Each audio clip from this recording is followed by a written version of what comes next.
একটা সময় আমাদের এই যে থার্ড ওয়ার্ল্ড কান্ট্রির দেশ মানে আমাদের ভারত, চায়নাও এক সময় পিছিয়েই ছিল। তো ভারত মানে আমরা একটা সময় গরুর গাড়িতে চাপিয়ে স্যাটেলাইট নিয়ে গেছিলাম, যেখান থেকে লঞ্চ হবে রকেট সেখানে। সেটা থেকে হাসাহাসি করেছিল এলিট গ্রুপে থাকা তখনকার যারা মহাকাশ গবেষণা সংস্থা বা সেই দেশগুলো, যেমন তার মধ্যে রয়েছে আমেরিকা, রাশিয়া। তারা বলেছিল এরা গরুর গাড়িতে চাপিয়ে স্যাটেলাইট নিয়ে আসছে, সাইকেলে চাপিয়ে রকেটের বুস্টার নিয়ে আসছে, এরা মহাকাশ গবেষণায় কি করবে। কিন্তু বন্ধুরা, 2023-এ যে জিনিসটা ভারত করে দেখিয়েছে, বা তার আগে চীন করে দেখিয়েছে 2021-এ চ্যাংই 5 মিশনে স্যাম্পেল রিটার্ন করে, সেগুলো কিন্তু এলিট গ্রুপে থাকা দেশগুলো এখন করতে পারছে না। আমেরিকা পারলো না 50 বছর বাদে। পেরিগ্রিন ল্যান্ডার বিফল, একেবারেই শেষ তার মিশন, জানিয়ে দিয়েছে অ্যাস্ট্রোবটিক। এছাড়া আমাদের চন্দ্রযান-3 মিশন যখন চলছিল সেই সময় আপনারা জানেন রাশিয়া লুনা 25 নামাতে চেয়েছিল চাঁদের মাটিতে, পারেনি, বিফলে। আর সেই একই সময় দাঁড়িয়ে আমাদের ভারত সফল হয়েছে। তার মানে এলিট গ্রুপে থাকলেই যে সারা জীবন তারা রাজ করে যাবে তা কিন্তু নয়। আজকে যে দেশটা পিছিয়ে আছে তাদের উপর হাসাহাসি না করে তাদের পাশে দাঁড়ানো উচিত, কারণ তারা কখন যে আমাদের মাথার উপর চলে যাবে বুঝতে পারবো না। তার মানে কি দাঁড়াচ্ছে, ভারতের কাছে যে তথ্য প্রযুক্তি এই মুহূর্তে রয়েছে ততটা তথ্য প্রযুক্তি কি নেই আমেরিকার হাতে? যদিও নাসার হাতে রয়েছে। আমরা রাশিয়ার যে মহাকাশ গবেষণা সংস্থা তাদের কথা উল্লেখযোগ্যভাবে বলতে পারি, তার কারণ ওই একই সময় দাঁড়িয়ে ভারত যেটা পেরেছে রাশিয়া পারেনি। তার কারণ রাশিয়ান মহাকাশ গবেষণা সংস্থা রসকসমস সে কাজটা করছিল। আমেরিকা 50 বছর আগে নামিয়েছিল, 50 বছর বাদে যেটা নামাতে চলেছিল পেরিগ্রিন, সেটা অবশ্য একটি বেসরকারি সংস্থার। কিন্তু অহংকার নয়, আমরা এই যে সাকসেস পেয়েছি এই সাকসেসের উপর ভিত্তি করে আগামী দিনে আরও এগিয়ে যেতে চাই। কাউকে ছোট করে নয়, এলিট গ্রুপে থাকা সেই মানুষগুলো সাফল্য পাক সেটা আমরাও চাই, কিন্তু আমরাও পিছিয়ে নেই, সেটাই বোঝানোর জন্য এই কথাগুলো বললাম। গরুর গাড়িতে বয়ে নিয়ে যাওয়া স্যাটেলাইটের যে দেশ তারা চাঁদে কিন্তু সফলভাবে নামিয়েছে তাদের মহাকাশযান চন্দ্রযান-3, কিন্তু সেই একই সময় দাঁড়িয়ে রাশিয়া আমেরিকা পারেনি। যাই হোক, আসল বিষয় হচ্ছে পেরিগ্রিন লুনার ল্যান্ডার, সেটি কিন্তু একেবারে ফিনিশ। 8 তারিখে উড়েছিল, তারপর থেকে যা যা সমস্যা ছিল আপনাদেরকে আপডেট দিয়েছি। শেষ যেটুকু ফুয়েল ছিল তাকে চাঁদের মাটিতে নামানো যেত না, সেটা তো এক প্রকার বলেই দিয়েছিল অ্যাস্ট্রোবটিক, এবং নাসাও বলেছিল, কারণ নাসা ট্র্যাক করছিল। তবুও নাসার সঙ্গে বা ডিএসএনের সঙ্গে, ডিপ স্পেস নেটওয়ার্কের সঙ্গে যোগাযোগ ছিল, আর গতকাল ভোর রাতে সেই যোগাযোগ সম্পূর্ণ বিচ্ছিন্ন হয়ে গেছে। বিচ্ছিন্ন হওয়ার আগে একটা কাজ কি করেছে অ্যাস্ট্রোবটিক, সেটি চাঁদের মাটিতে নামানোর কোনো প্রক্রিয়াতে যায়নি, চাঁদের কক্ষপথে প্রবেশ করিয়ে ঘোরানোর প্রক্রিয়ায় যায়নি। তার কারণ তাহলে চাঁদের কক্ষপথে ডেব্রিস হিসাবে থেকে যাবে নিয়ন্ত্রণহীনভাবে, তার কারণ তার মধ্যে প্রপালশন থাকবে না, মানে জ্বালানি থাকবে না। ফলে কি হবে, তার প্যারালালি যদি অন্য কোনো মহাকাশযান এসে পড়ে তাকে সরাতে পারবে না। আর কক্ষপথে প্রবেশ করে গেলে সেখানে যেরকম আমাদের চন্দ্রযান-2 এর অরবিটার রয়েছে নাসার এলআরও লুনার রিকগনিশন্স অরবিটার, এছাড়া রয়েছে দানুরি মানে দক্ষিণ কোরিয়ার, এছাড়া রয়েছে চীনের অরবিটার। তো গোটা 4-5 অরবিটার সেখানে ঘুরছে। সেখানে যদি আর একটা বর্জ্য হিসাবে অন্য অরবিটার প্রবেশ করে যায়, এমনিতেই পৃথিবীর কক্ষপথের থেকে চাঁদের কক্ষপথ ছোট, তাই না, পরিধি অনুযায়ী।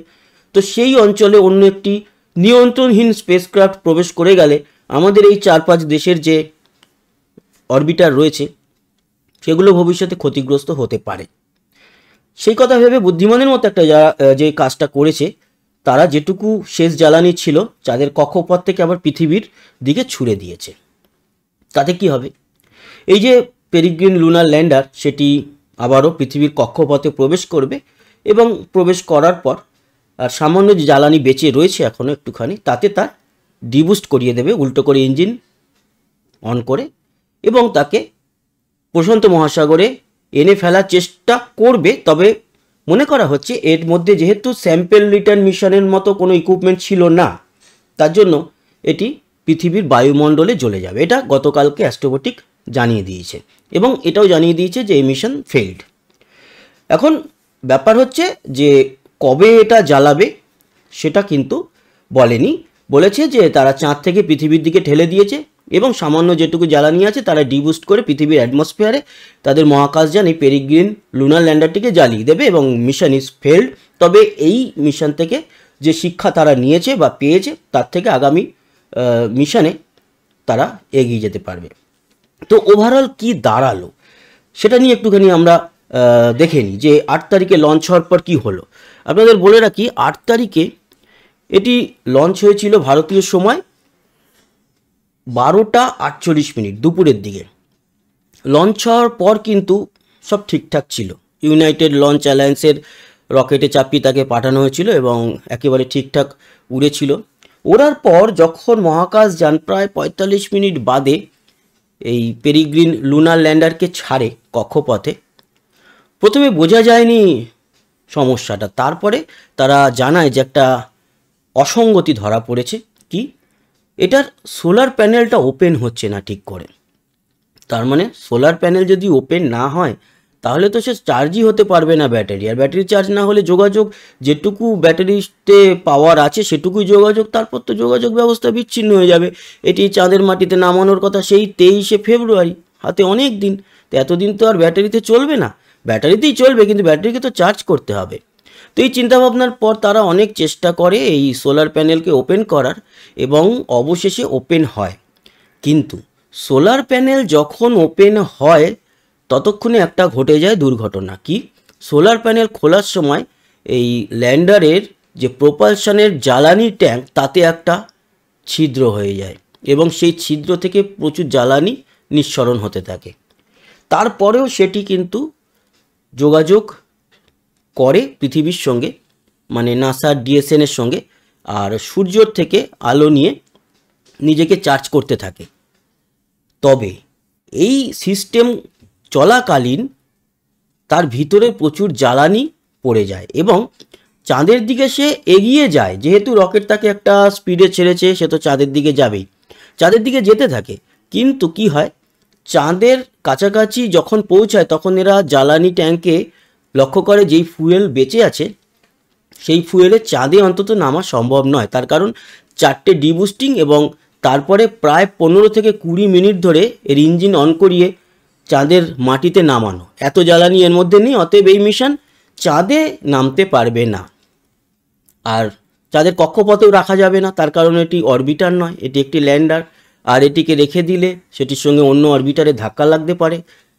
এইসব আলোচনা করার পর তার মাঝখানে আরও একবার যোগাযোগ বন্ধ হয় 12 তারিখ নাগাদ এবং তারপর অবশেষে আজকে হচ্ছে 16 তারিখ, 14 তারিখের রাতে বা 15 তারিখ ভোরবেলায় সেটির সঙ্গে একেবারে যোগাযোগ বিচ্ছিন্ন হয়ে যায়। এবং বিচ্ছিন্ন হওয়ার আগে অ্যাস্ট্রোবটিক যারা এই মিশনটি পরিচালনা করছিল তারা করে কি, চাঁদ থেকে পৃথিবীর দিকে ঠেলে দেয় এবং এটি পৃথিবীর দিকে এগিয়ে আসছে এবং পৃথিবীর অ্যাটমসফিয়ারে এসে সেটি জ্বলে পুড়ে যাবে।